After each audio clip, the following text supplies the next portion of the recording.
Welcome to the Purple Rock Podcast. I'm John, my co-host is Andy, and tonight we are discussing the absolute disjointed mess that was Survivor Kaoh episode 4. But because we are not experts in the world of Big Brother, this week we're bringing in a very special guest, Big Brother viewer and holder of incorrect opinions about Kanye West's new album, Corey Barker from TV.com. Welcome back, Corey. Guys, thank you for having me. I am so excited to talk about this episode because it just made my heart grow 3 sizes. You know, it's the most uplifting episode, I think, in Survivor history. And so do we need to call Dr. Joe because your heart grew 3 sizes? Yeah, I am like Caleb in the fact that my organs are now not normal size and I need immediate medical attention. I would say you're much more like a Lance Armstrong if your organs are growing. Well, I don't think Lance Armstrong and Caleb share complete dissimilarities in how they maybe train for major events in their life. Be careful how you talk about America's newest sweetheart. That's right. We have to wait until the test results come out. We haven't hit the fall from grace period. Actually, it's weird. He started there, and now we're somewhere else. And yeah, like started from the bottom. We had originally planned that, like, if we have a big Caleb episode, or if he leaves, we were going to have you on because we don't know anything about Big Brother because, you know, we're good people. And, and then it happened, and it's like, well, it's not going to be as fun a conversation as we thought it would be. But wow, what a fun night of Survivor. So much so. And what's funny is watching that reward challenge at the beginning would have been so incredibly boring if I wasn't expecting the medevac.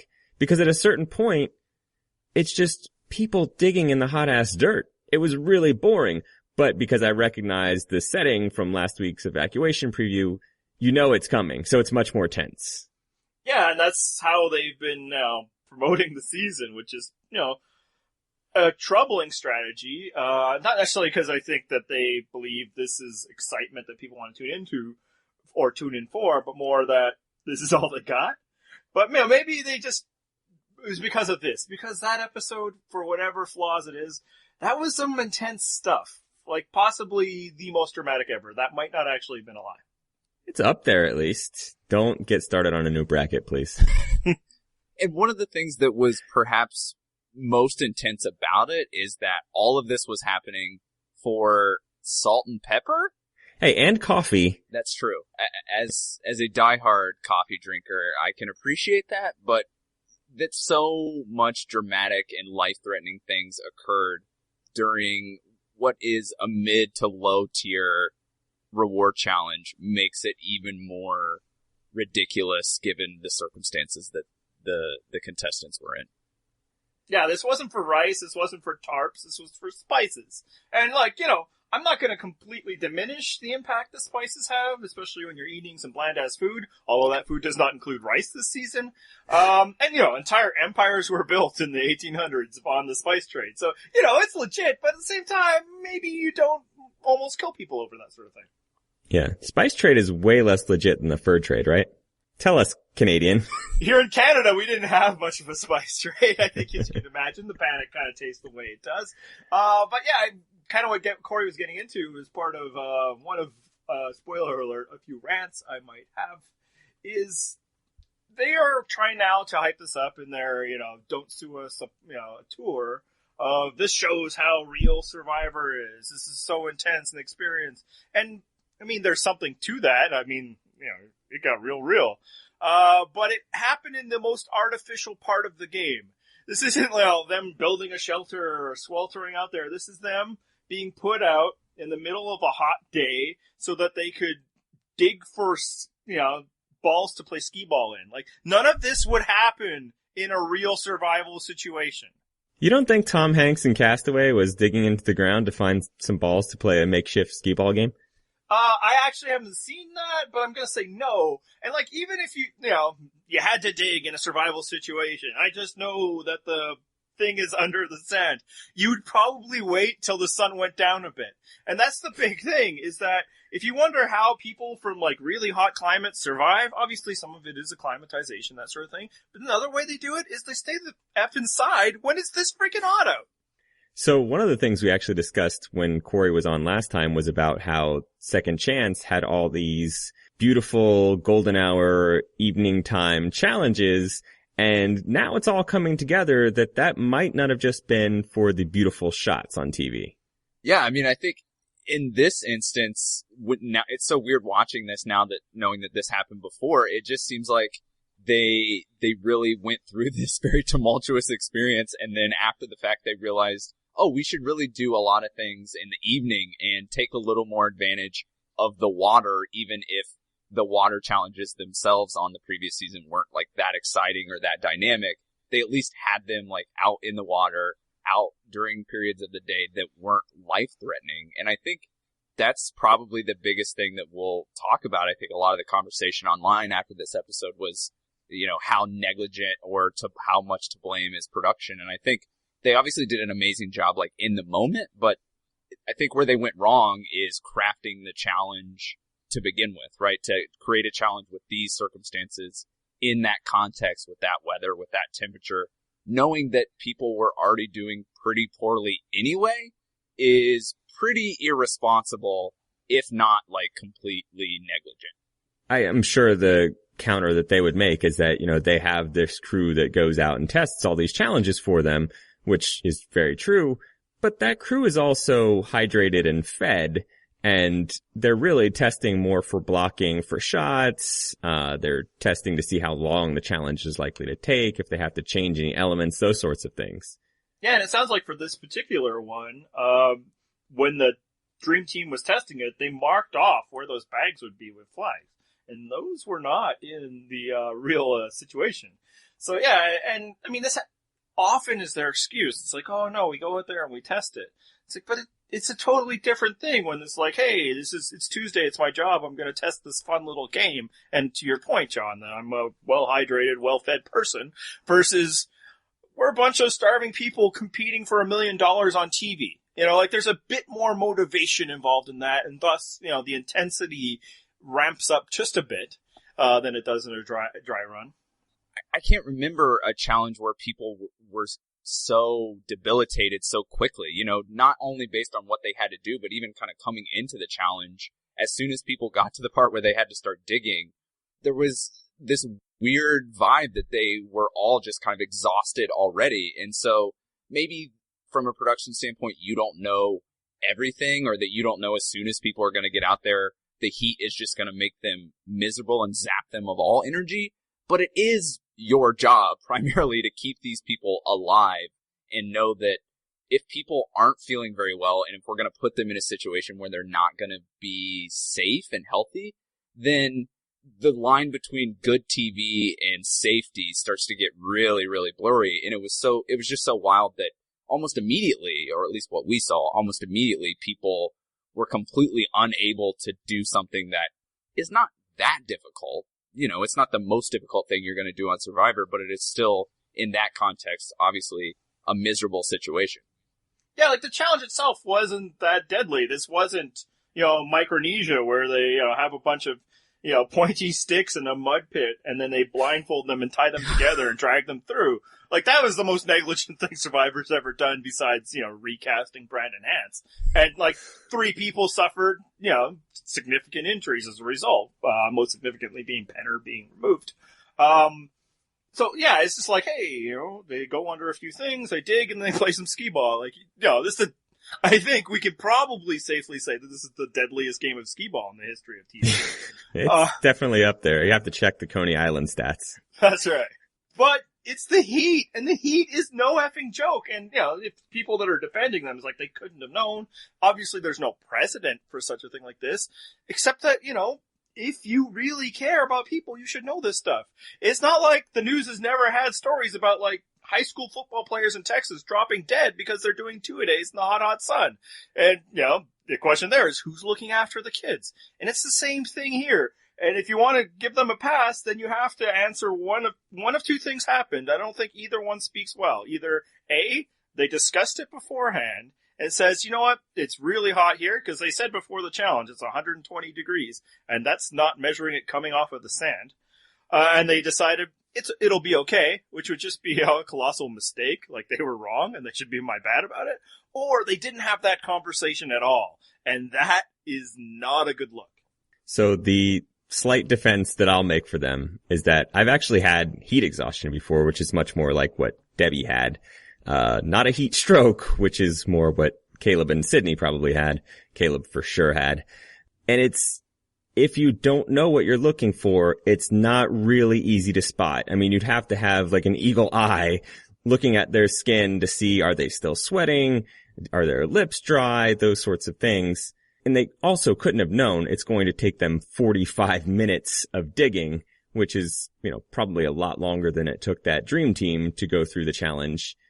So I do give them credit for acting instantly once it happened, but I won't fault them for not expecting it. No, I mean, is there any reason why they couldn't have just moved the challenge to, I don't know, like 7 o'clock in the morning or 5 o'clock in the afternoon, as opposed to what clearly, I mean, I'm not a meteorologist, but it really looked like midday, and then that temperature being that high, what's the harm in just negotiating the time a little bit one way or the other? I think you're absolutely right in how they handled it.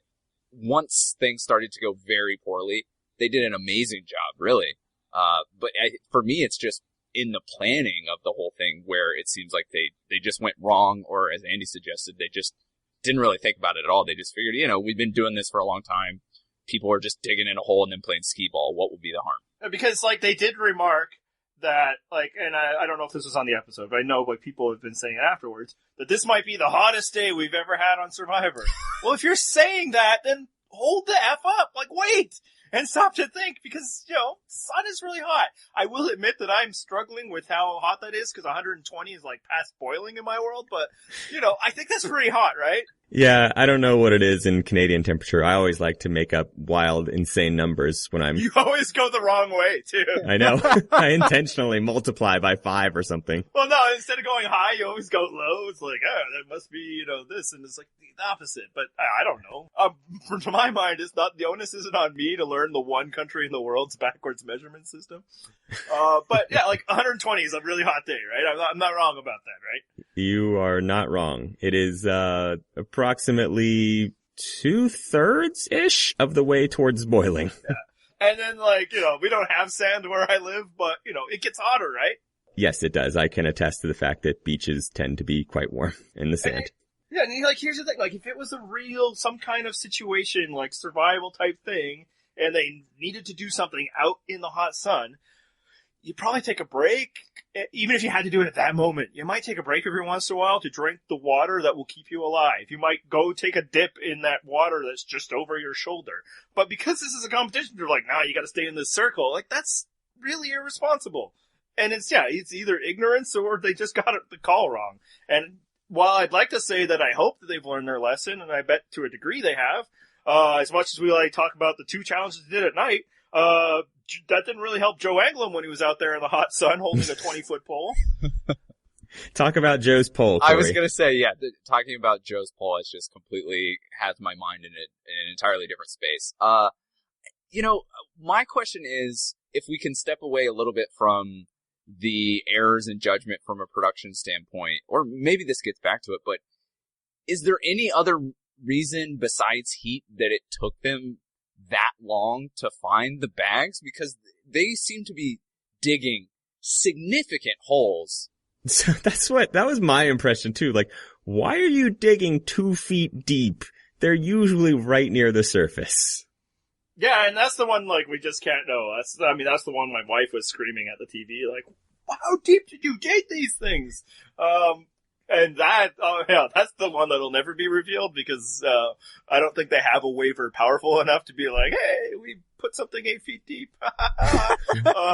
Alicia was down in a hole, that it almost seemed like it was coming up to, at least her midsection, or even closer to her shoulders. She was down in a hole, and I don't know how much she actually dug, given we saw her just kind of kicking sand around, but it was clear that the Braun tribe in particular had really just dug down entirely without really thinking about digging next to where they discovered the first bag. Well, they just kept digging because Alicia just kept cheering them on. What else could they do? Very motivational. Yeah, and look, I mean, would it surprise us that the Brawn were not using maybe the optimal strategy for a challenge? Yeah, not necessarily, but yeah, I mean, my whole thing is just, and obviously this is after the fact stuff, but I'm not paid to think about this stuff beforehand, or frankly, afterwards. Son, you can die, and Caleb almost died. And yeah, if you haven't been reading, the interviews after the fact, like that's how serious it was. He was in the ICU for 5 days after this, and the doctor said, yeah, you were near complete organ shutdown, and people have died from heat stroke before, from exerting themselves like this. Care should be taken to avoid this. Sun is dangerous. That's why I avoid it. Yeah, and even before reading those articles, there was some pretty big tells in the episode that it was really, really serious. They had Nick lifting his legs, which I'm sure he was told to do. I'm guessing that Nick is not well versed in the idea of getting more blood to your vital organs. Then they're giving him oxygen. And then the like money shot for me was watching the doctor give him an IV without even putting gloves on. That to me emphasized the fact that, oh, this is more of a time really counts situation. I mean, yeah, I hope that they've learned more about this than, hey, look how awesome our recovery team is. Full credit to them.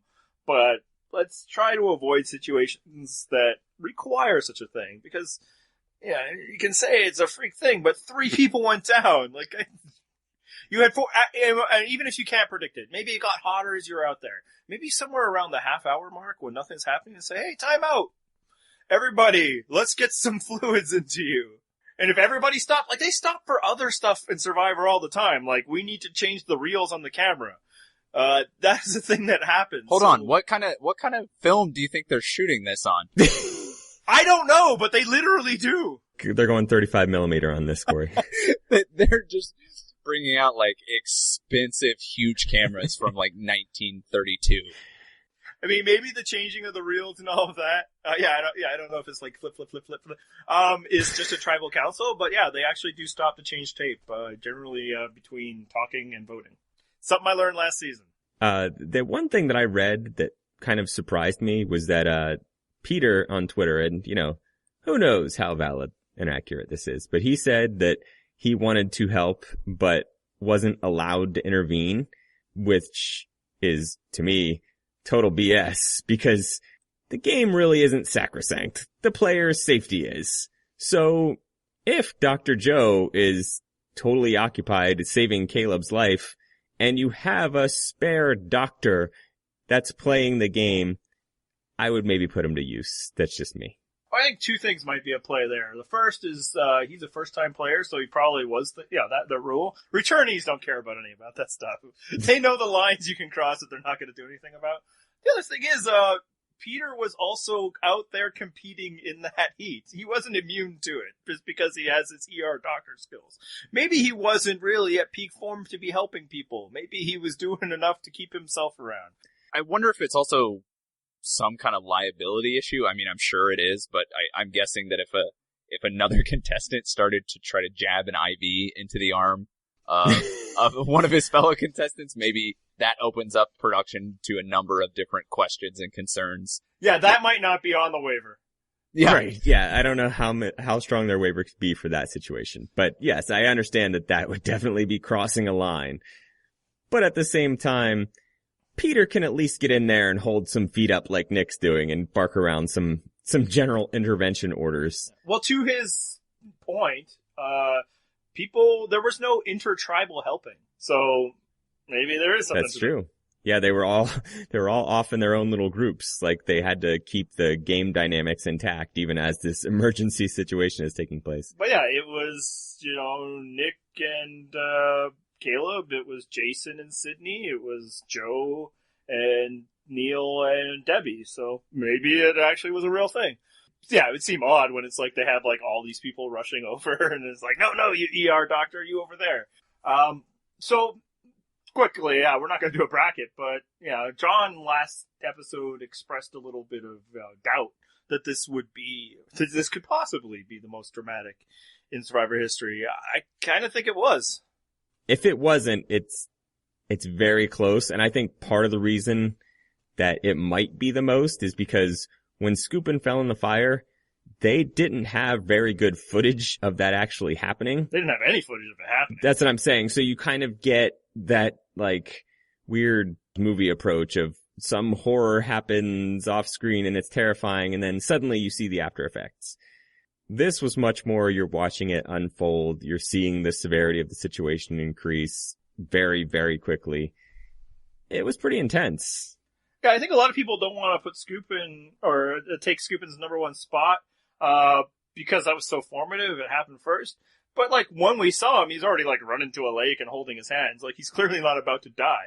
Like, we were watching somebody coming close to death after, like, people were already dropping by. Like, I think I would say the volume, how close it was, because he was closer, I believe, than Russell Swan was, because Russell Swan was able to communicate. Caleb never was. And this is weird that I'm trying to, like, it's a competition. But, like, that was obviously it wasn't scary because, we know these people are alive due to their Twitter accounts. But, yeah, I imagine in the moment, and you kind of feel like that moment, there was a moment there for Probst when he was just like, this whole thing has just gone down. Like, Survivor is over now. Like, oh my God. Yep. I think that it has to be up at the top, if only for everything that you guys said, but also just because we've seen the show operate in these situations and do such a nice job as an entire production of kind of solving the issue relatively quickly. And I think, obviously, we don't know how long some of these medical situations have actually occurred or unraveled in real time. But the degree at which this episode dedicated time to this and the way in which it happened, this is the 32nd season of the show, and that this can still happen even though they have this entire, like, global apparatus of a production that kind of is supposed to keep people safe at all times, makes it almost a little more terrifying, right? Because Scoopin', that happened in the second season when there's not all of this history and not all of this experience of dealing with issues like that. So for it to happen when similar but less severe things have happened in the past and they still had all of these issues and still got to, an almost death is pretty significant. Yeah, and watching that situation quickly evolve from, oh no, we've had someone who looks like she needs some shade and some water, to, oh my God, someone's organs are shutting down. It was a span of, what, we're talking like 60 seconds of TV, maybe 2 minutes? Yeah, and it was probably about 10 minutes out there, but yeah, and then there's Sydney the whole time, and you're like, and there isn't enough doctors to treat the patients. Like, that was a worry too. It's like, are we sure she's not as bad off? And, to their credit, yeah, they sure, no, but they probably had a good idea. It's probably part of the, assessment process. But, while watching it at home, I was like, more doctors. Hey, wait, grab that ER doctor over there. Yeah, I thought it too. I'm not going to say I didn't. Yeah, no, I think that was really dramatic. To Corey's point, you're not immune to this just because you've been putting on TV for 32 seasons, I think in this exact location, a Survivor contestant did die, just, on a different brand in the French Survivor. And on that note, let's do a hard shift in tone and say, so Corey, how was Caleb on Big Brother? Oh man, the experience with anyone who's on Big Brother for a long time is definitely a roller coaster. And I think having now seen Caleb in particular, because I think Hayden was a different story, because what you saw on Survivor with Hayden was basically what you saw on Big Brother, because Hayden is just kind of a chill dude, right? There's nothing really more to him, and I mean that in a positive way. Whereas with Caleb, he exemplified more problematic qualities during his trajectory on Big Brother, and because it's not really edited, if you follow the show on the feeds and on social media, you don't get this kind of filtered version of Caleb. And so, I would guess that most people who just watch Survivor really see Caleb as like a hardworking, heroic dude. And if you watch Big Brother, you weren't necessarily blindsided by that kind of version of Caleb, but it was certainly interesting to try to rectify your feelings with having seen him be kind of creepy towards women. And on Big Brother in particular, he had an infatuation with another contestant named Amber, and he was convinced that she was in love with him, and, repeatedly would, suggest that they should be together, and would kind of just, follow her around the house and, leer at her in a way that wasn't completely inappropriate, but really walked up to that line of inappropriateness, and just kind of the worst male qualities where a girl had just been nice to him and he just assumed that meant that she was in love with him. But then she got voted out pretty early, mostly because she became a victim of scorn because of all this attention he was giving her. And then when a woman was kind of out of the equation, it was far more this version of Caleb, just kind of the very endearing, not so bright puppy dog. That was certainly the Caleb that you got in the latter half of Big Brother, because he made it to the final 4, final 5, something like that. So do you think that he was placed on the beauty tribe to recreate that situation?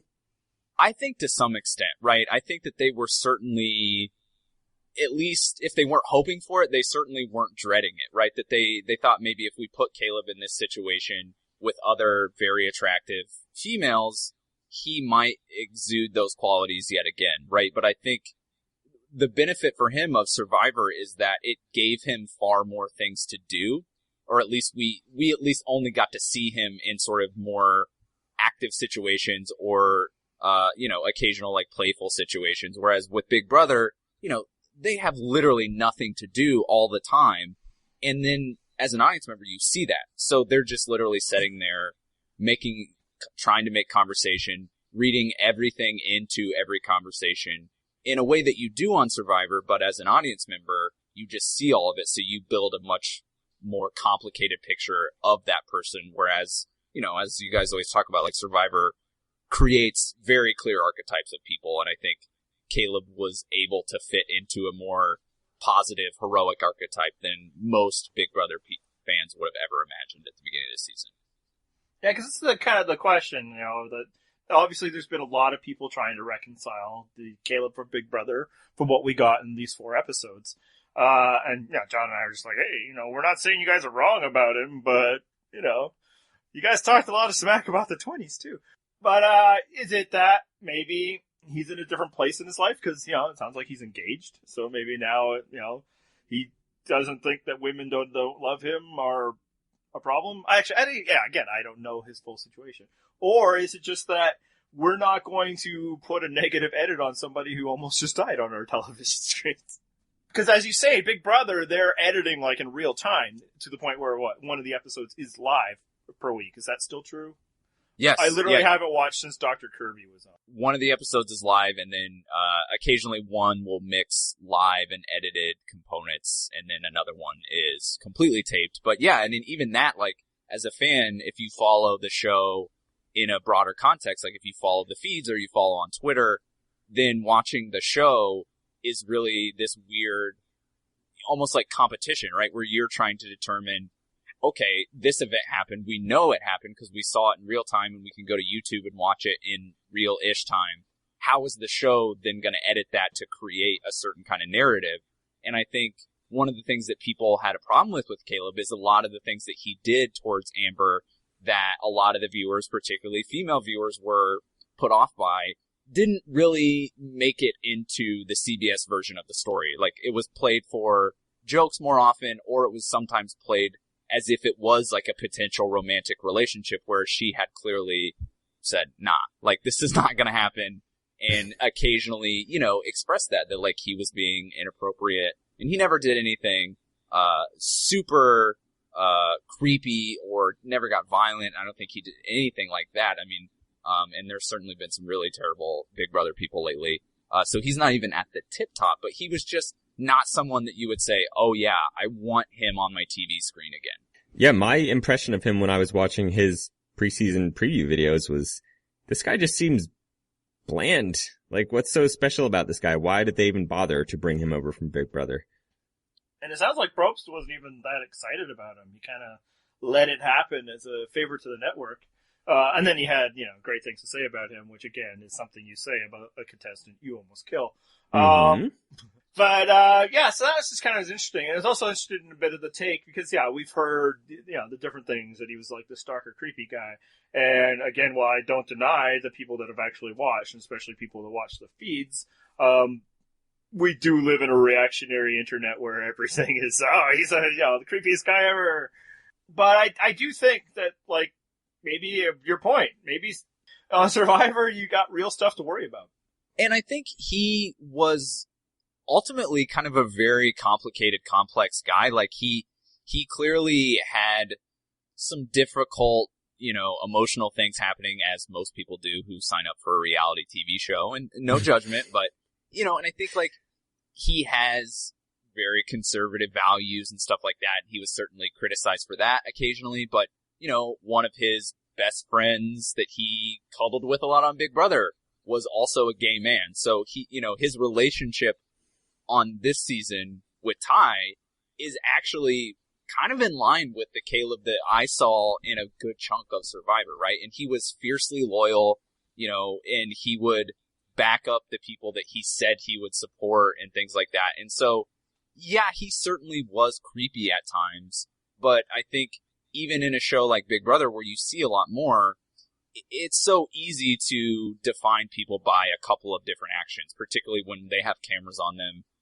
for so long. I mean, he was in the Big Brother house for 60, 70 days with so little things to do. I think a Survivor just gives him so many more opportunities to just, like, be Caleb. He was so much more of an outdoorsy type of guy.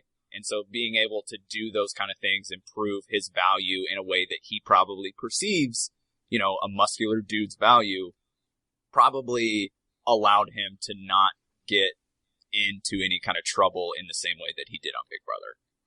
He's just a puppy dog that needed a bigger yard to play in. Yeah, absolutely. There were more bones for him to play with as well. Oh, phrasing. You beat me to it.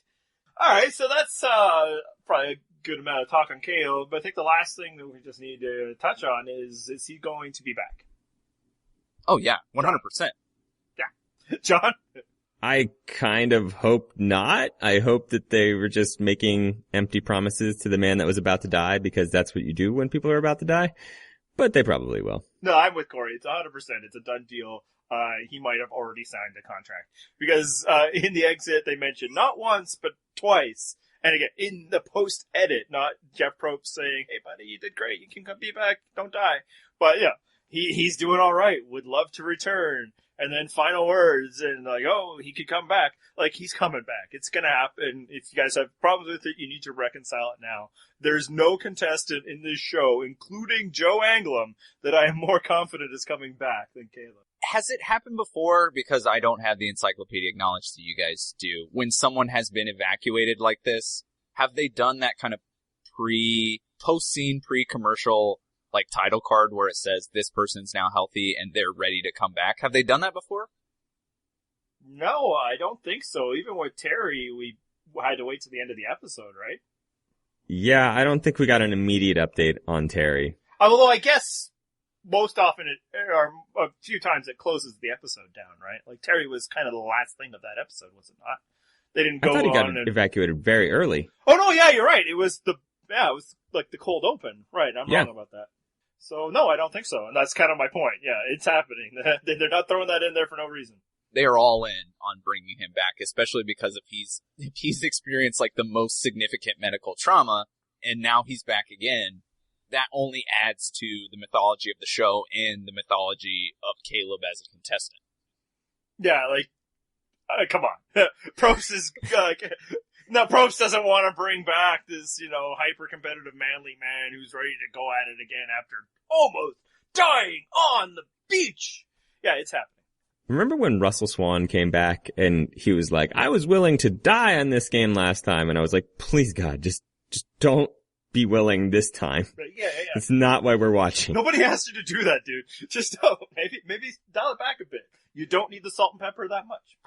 So, that was really terrifying to watch. But, when it was over, were you sometimes like, hey, can we go back to the medical evacuations? Cause whoa.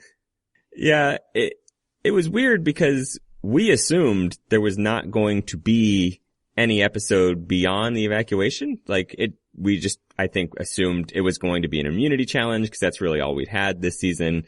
And there was just going to be no tribal council this week because, hey, they're going to evacuate someone. There goes the need for a tribal council.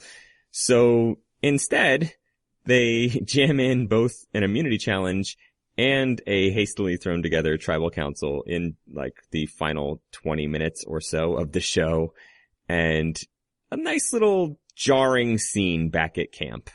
Yeah, so I think, the hot debate, other than the heat debate, is, who's to blame? Was this bullying? Were Jason and Scott awful people? Or Alicia asking for it in a way that people are trying not to say it like that, but they kind of are? I'll let Corey deliver his hot take. Oh no, you're gonna put me in the hot seat where we've really got a lot. Yeah, we've got a lot of temperature related puns.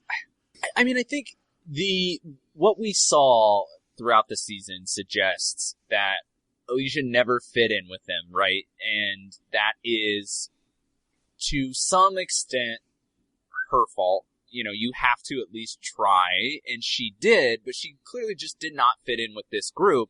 But to say that she was asking for it in any way is completely ridiculous from my perspective. I think they were clearly frustrated by what happened at the challenge, shaken by the things that happened at the reward challenge. But it's not as if this was the first time that Jason and Scott blew up at her or said horrible things to her or just generally acted like a-holes. So to me, it's just another step in a story that we've seen for 4 weeks now, that these guys just do not respect her. They're not going to listen to her.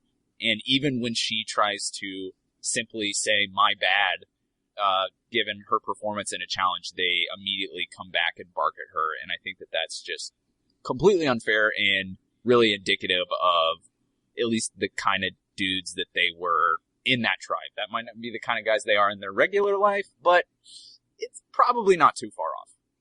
Yeah, I don't even understand this quick rush to defend it. Have you guys not been watching the whole season? I think part of it is people are like, well, in the great, language of, she was no angel that we usually get when, I'm not going to say it, John will just edit it out. Sure, I bet she was annoying. John and I have been this whole season, but yeah, no, Alicia, I said it right, sucks. So vote her out. But it doesn't mean that these guys weren't being assholes. And they're like, oh, in the hot sun, you say things you regret. Sure, but do you think for 1 second that these two regret their behavior? Because they don't. There has not been a single thing oh man, we're really hard on her. They're doubling down as hard as they can. Just teaching her how to be, fatherly advice, which isn't condescending at all. Big man, Scott Pollard. Jason is a person who probably lives his entire life by aggression equals right. He was in the army, and then that wasn't enough for him, so he goes into, private contracting. He is a freaking bounty hunter. Do we think this guy really cares about social niceties? Or do you think he uses his aggression and physical force to take people down? And you touched on the thing that bothers me most about this is a problem of their own creation. You don't get to complain about Alicia annoying the crap out of you anymore. That the time to complain about that ended on day 3 because that was your first opportunity to get rid of her. And then you missed a second opportunity 3 days later. So at this point, you're not going to get any sympathy from me for digging your own grave. Well, for putting yourself in this situation. Yeah, no, I drew this analogy today that it might only make sense to me, but I'm going to do it anyway. It's the idea that, poor Jason and Scott having to live with this, dumb, annoying girl all this time reminds me of, all the people that are giving credit to, Alejandro Inarritu for this, braving this hard shoot of the Revenant of he had to wait for all this natural light and all this. It's nobody made you do that. There are other ways to make movies, and there are other ways to play Survivor. If it was really that hard to be around her, there was more than enough evidence one day in that she shouldn't have been there with you. That was your call. All 3 of the film nerds that listen to this, though, they love that reference. I hate his movies so But much. they're mad that you criticized it and the artiste at the helm of that film. I mean, I guess if I'm trying to put and I hate to do this, if I try to put my like mind in the perspective of people who are suggesting that maybe, she deserved it or encouraged it in some way, I guess you could say that Jason exhibited very like sympathetic and empathetic feelings towards Sydney when she was, in having her medical episode, and is clearly, cares about her to some extent. But I think that doesn't really forgive in any way the things that they did to Alicia repeatedly, right? I think maybe he can be nice to women, and that's great, and maybe he's nice to all women in his day-to-day life, but based on what we saw, they were terrible repeatedly, and there's really no reason for that kind of behavior, especially when you have the opportunity to just vote that person out when they are not proving any value to you as an Alliance member or to your camp, right? At a certain point, you get what you deserve, and that still doesn't give you the right to be a complete asshole. Well, we were actually going to discuss this later, but what are you making of Jason's edit so far? I guess you hope, or at least I hope. I mean, I'm sure there are people out there who really like him and really, want him to go far, but they are just laying it on thick to the point where you want that big comeuppance episode that you guys have been talking about. And I don't know how long we're going to have to wait to get there. And it kind of feels like Worlds Apart to me, where there are just these people that you really don't like, and every week you're hoping that this is the week that they make a fool of themselves so much that it's over and we get to, kind of laugh at their failure. But the dynamics of this game so far tell me that maybe that's not going to happen too soon. But I am very curious to see him, as I'm sure we're going to talk about later, see him be put in a tribe with other women to see how he responds to them as well. There are some other pretty young female contestants in this game, and I would be curious to see if this is just something that he and or Scott had with Alicia that was a problem, or if he just is kind of a scummy bastard in general. Yeah, and that's one of the big things that I'm looking forward to seeing too. Is this exclusively about Alicia, or is this just a general trend with him?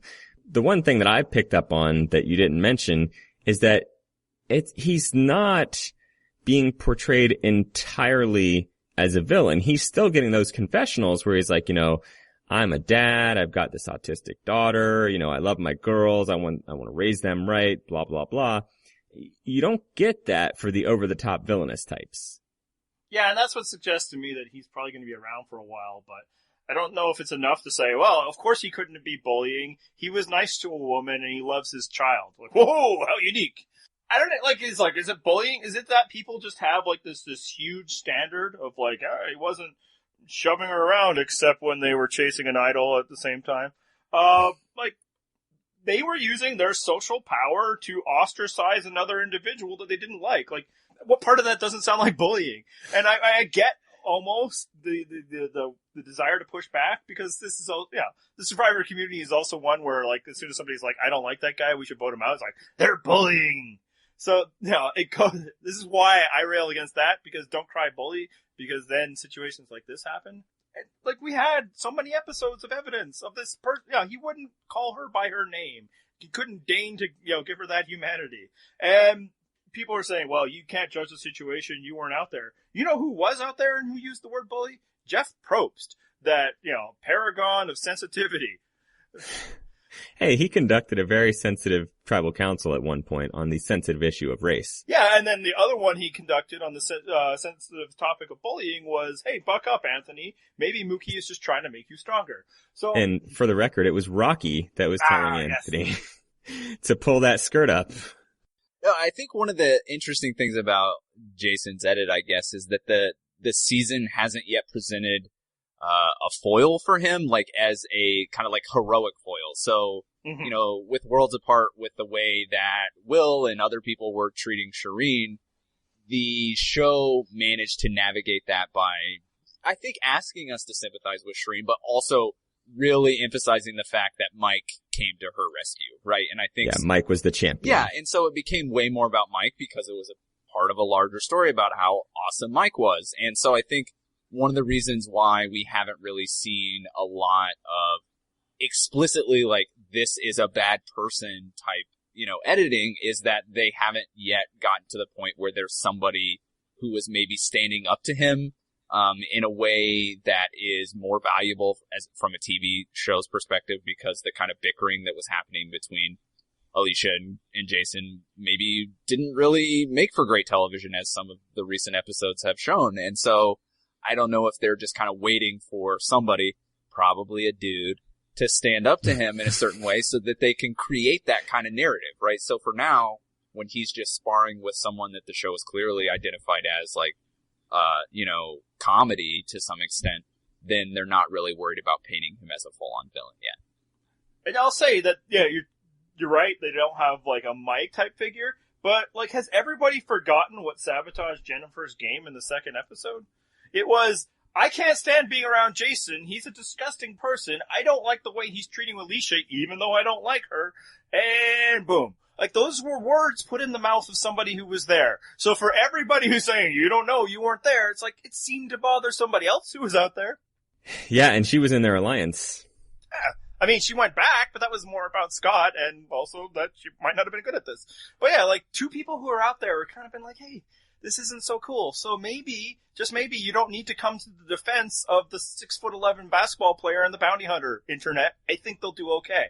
Hey, he's a world champion, okay? That's right. Yeah, and that, oh my god, I actually rushed to my computer because I watched recorded, during like no time zone. I can't live blog, but I had to turn it on because as soon as he said that comment, I'm like, stop your cheerleading. I'm an NBA champion. It's like, you did not play for the Boston Celtics. You were employed by them. They paid you. But during the playoffs, when they won that championship ring, Scott Pollard did not dress for a single game. So the only thing he did to win that ring would be cheering for the guys who were playing.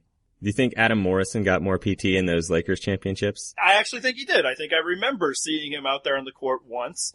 I think he was behind Brian Scalabrine in the depth chart. Like, so we're really getting like inside NBA now. Yeah, the 4 NBA fans that listen though are like, yes, basketball history. I think people are just happy to know that they don't need to necessarily respect Scott Pollard's claim to championship. Now I will say, like, look, he was in the NBA. That's an elite group.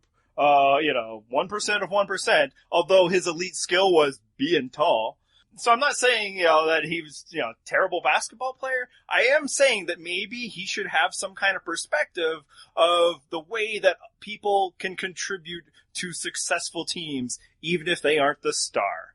Unless, and this is a theory I had, that maybe that whole line of just sit there and cheer, that's all you're good for, is something that Kevin Garnett said to him in practice. I've heard Kevin Garnett goes a little farther than that. But, he's not a small European, so maybe not. Hey, we had you on as a Big Brother expert, but Scott Pollard paid for your Pacers, right? Were you a big fan? Do you have his jersey? I do not, and his cast bio says he lives in Carmel, which is a very affluent suburb of Indianapolis, and so I don't know if he just really, really liked it here. I guess being tall and white, you're going to get a lot of respect in Indiana in particular.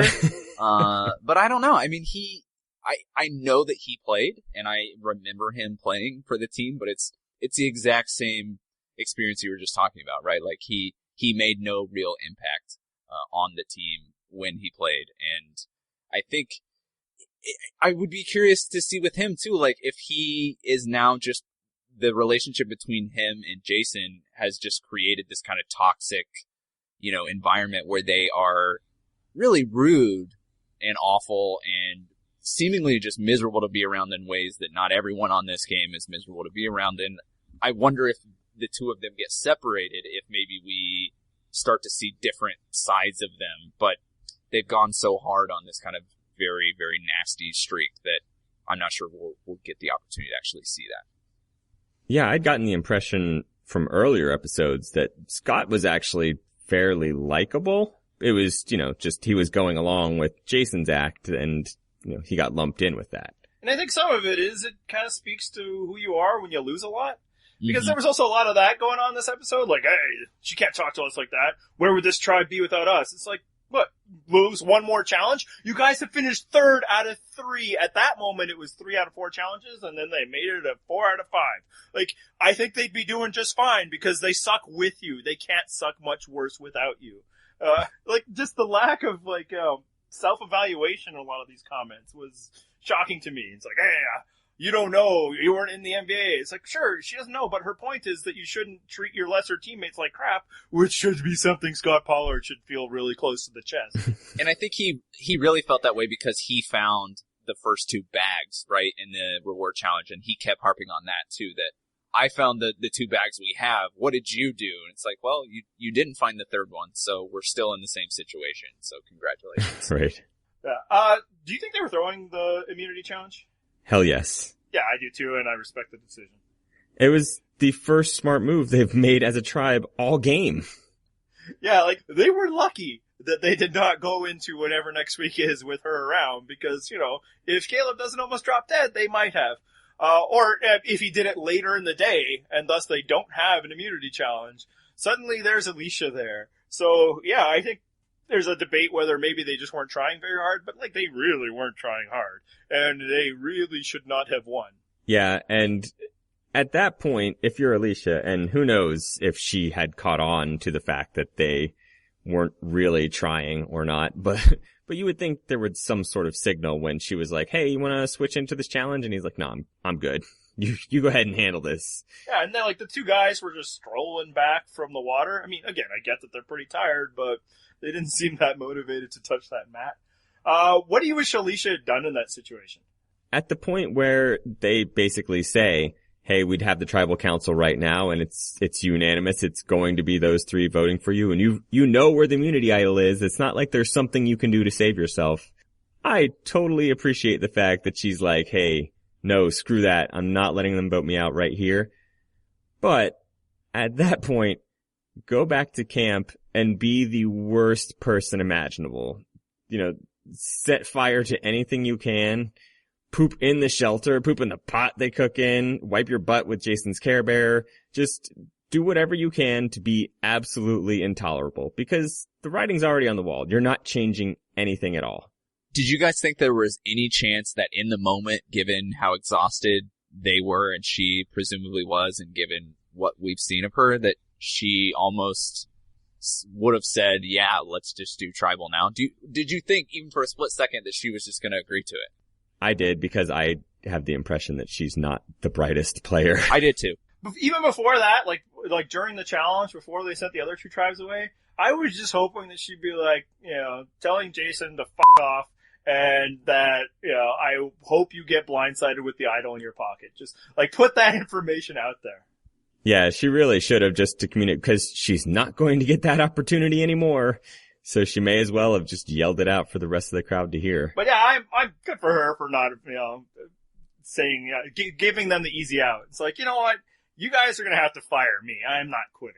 And if that means that you guys got to take one more hike back and forth from tribal council, that's what it's going to be. I think they drive them at this point. Well, they have to hike to they do drive. Without a doubt they do. But yeah, you have to get to the car. It's not like there's a parking lot right outside. And they have to walk to the parking spaces? Yeah. Okay. No, it's small, it's petty. I like your bigger petty situations. Because that also speaks to kind of like the comeuppance. Obviously, they aren't going to get the big, but it's like, this is another reason why you don't treat people out there like dirt. I said this last week. Forget the morality. You're like, oh, she's the victim or not a victim or whatever. Because I think a lot of people out there would be like, well, I don't like her either, so she deserves it. It's called the Gabon effect. But for me, it offends me as somebody who, cares about good gameplay, that you don't treat somebody out there that could do stuff to you. And obviously she couldn't vote them out, but I guess there were no beans or rice to throw in the fire. There was a shelter though. Sorta. Alright, one more tribe. Just quickly, we didn't get a whole lot from the Brains tribe. But we did get kind of the ominous, Debbie is a mastermind thing, and Peter's reaction to what happened to him the week before, with the possible heavy foreshadowing that he can't wait for a swapper emerge so he can screw these people. How seriously do you take that?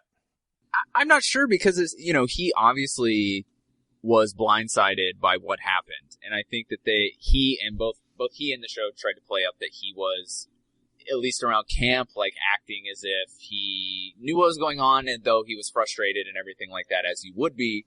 And so I'm not sure, how much he really actually understands what is happening to him and how far on the outs that he may be with these people and how much, he may annoy the people around him. So I think it's certainly a type of foreshadowing because we saw what happened or what's going to happen on next week's episode, but I don't know how much power or control he is going to have. I think if he gets on a tribe with basically anyone else from the Brains tribe, that's going to be the first conversation that those people have with other new tribe mates, that he is probably gunning for them and was not a productive member of the tribe in the first place.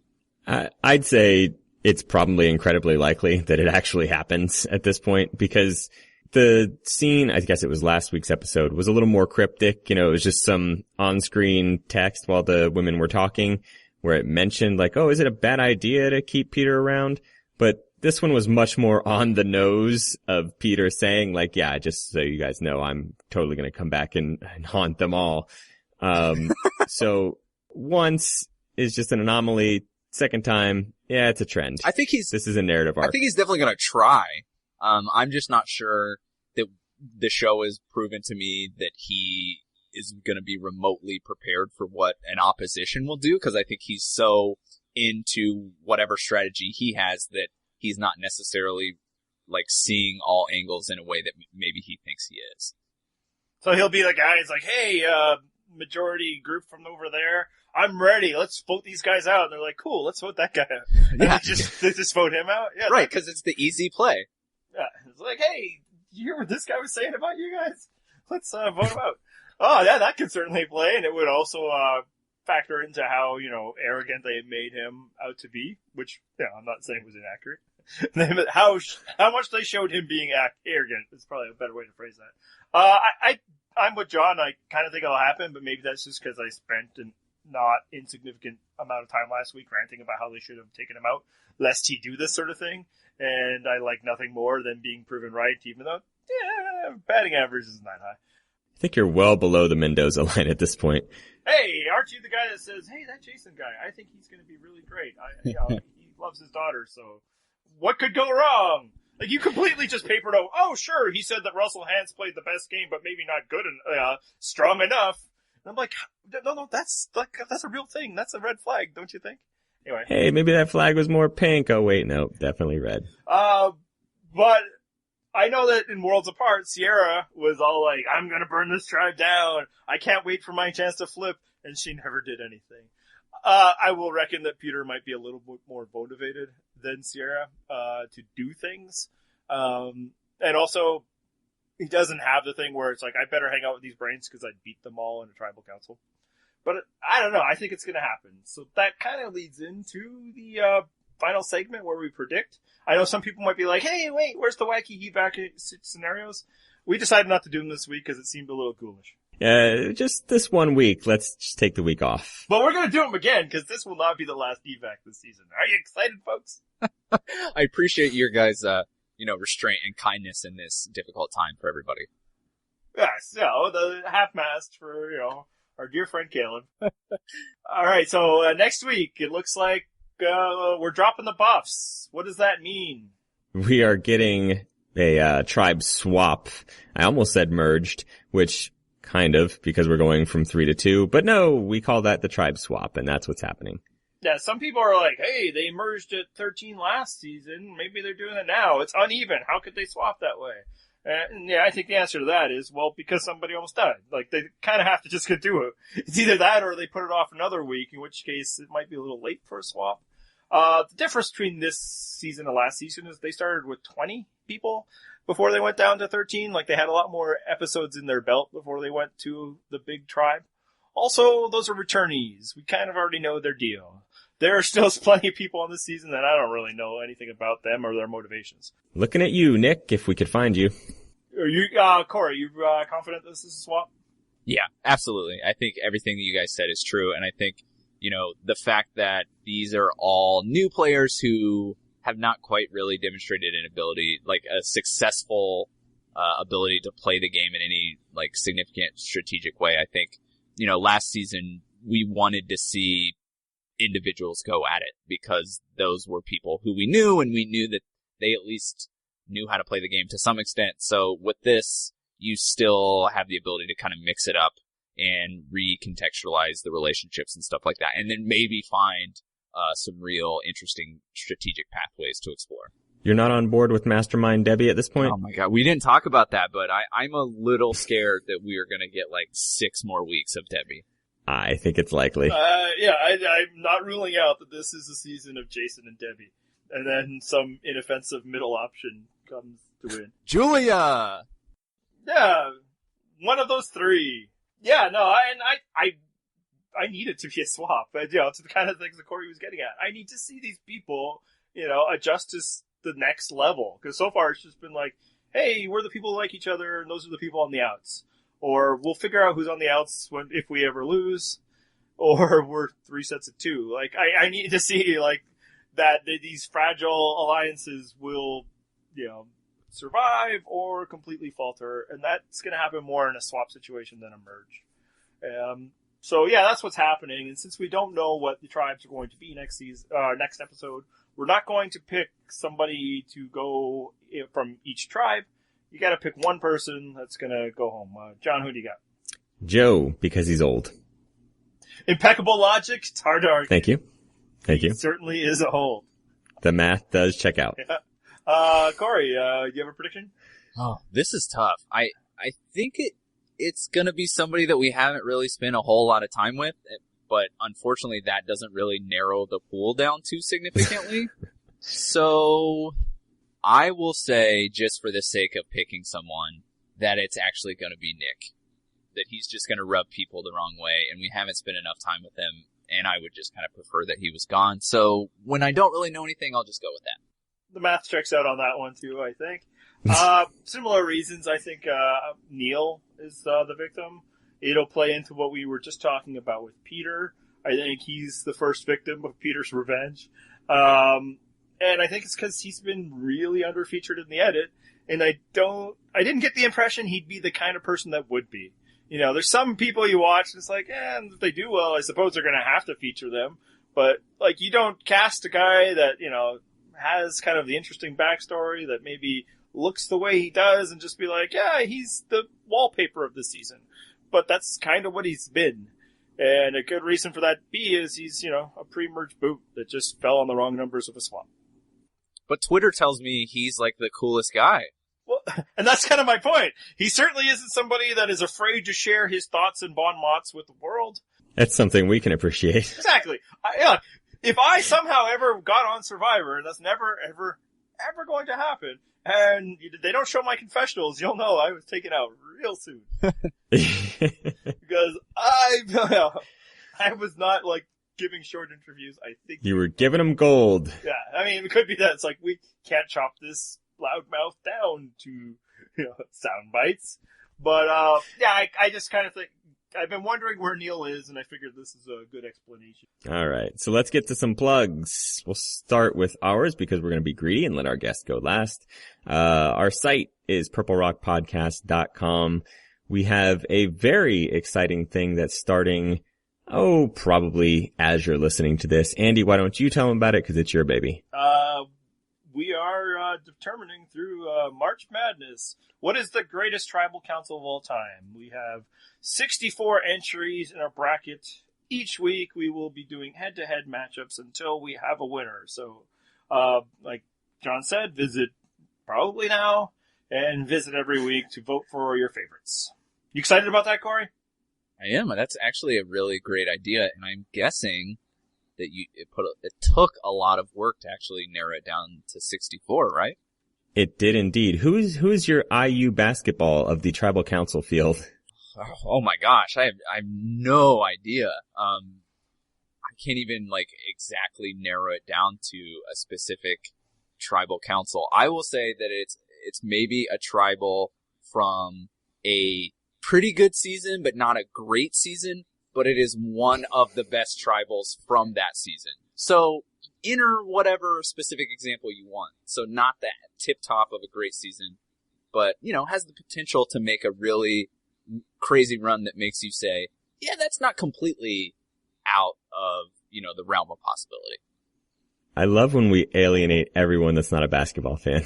It's one of my favorite things about this podcast. Let's talk about the Warriors. It's great. So that's what's be the big feature of our site. Regular stuff will still be happening. Just quickly, I want to thank all of the our women who helped celebrate International Women's Week Day this week. Yeah, don't give them a whole week, Andy. No, it was terrifying. You give them a day, they'll take a week. One day, we let them take over, and we're like, no, women's alliances, we're doomed. But no, that was a lot of fun. You can follow us on Twitter. I'm at Purple Rock Andy. John is Purple Rock John. Show is Purple Rock Pod. Corey, where are you on Twitter? I am on Twitter at Corey Barker. That's just CoryBarker. And what do you got going on? Where can people follow your stuff? Well, Twitter's probably the best spot, but if you're looking for more specific things, most of the stuff I'm doing at the moment is at TV.com. I am the co-host of the TV.com podcast, which is called Totally Tubular, and you can find that on TV.com or, on iTunes, Stitcher, SoundCloud, all of the typical podcast locations. We are there. I highly recommend listening to their takes on Fuller House. But don't watch Fuller House. Exactly. Use the time you would have used to watch Fuller House to instead listen to people talking about how bad it is. Which was harder to watch? Fuller House or Jason and Scott and Alicia battle it out? That's a great question. I think probably Jason and Scott was still worse. Because Fuller House, I didn't have a certain expectation for any sense of quality. With Survivor, you at least hope that there are good things to find in an episode, and that all of that happened within the context of this episode that was already kind of bad, made it even worse. Yeah, like this episode, kind of made you angry, whereas Fuller House is more, the banality of evil? Like, which, we should be clear, is like the thing that bothers John the most in life. This has been a frequent topic of discussion lately, how I have a weird obsession with hating things that just don't deserve it. They're so minor and petty, and I absolutely just fuel with rage at them. Yeah, I would say I feel similarly because when I watched a few episodes of Fuller House that I actually did sit through, I was just filled with both anger and just sheer shame. I get really uncomfortable watching things that are really bad.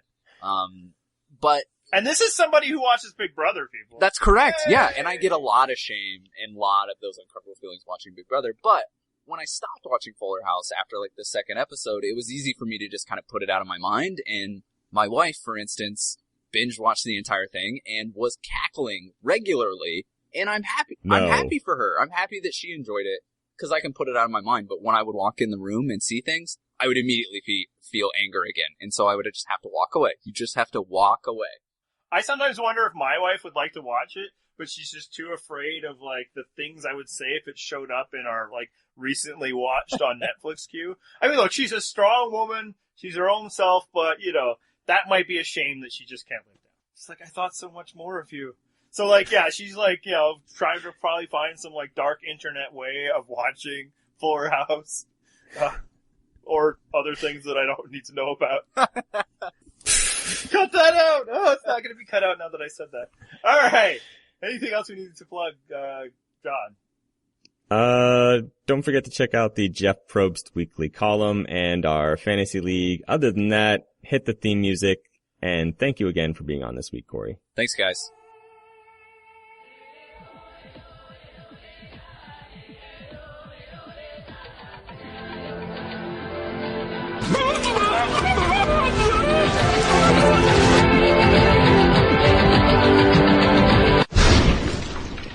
That's what it's like when a woman wants a baby.